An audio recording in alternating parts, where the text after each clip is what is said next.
حضرت عقبہ بن عامر رضی اللہ عنہ سے روایت ہے، انہوں نے بیان کیا کہ رسول اللہ صلی اللہ علیہ وسلم گھر سے تشریف لائے تو ہم صفہ پر موجود تھے۔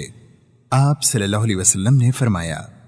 تم میں سے کون پسند کرتا ہے کہ روزانہ صبح بتھان یا عقیق کی وادی میں جائے اور وہاں سے بغیر کسی گناہ اور قطع رحمی کے 2 بڑے بڑے کوہانوں والی اونٹنیاں ہانک لائے؟ ہم نے عرض کی، اے اللہ کے رسول صلی اللہ علیہ وسلم، ہم سب کو یہ بات پسند ہے۔ آپ صلی اللہ علیہ وسلم نے فرمایا،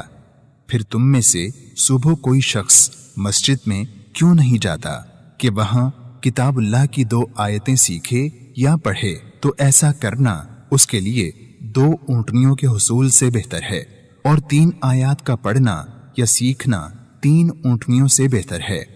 اور 4 آیتیں اس کے لیے 4 اونٹنیوں سے بہتر ہیں، اور آیتوں کی تعداد جو بھی ہو اونٹوں کی اتنی تعداد سے بہتر ہے۔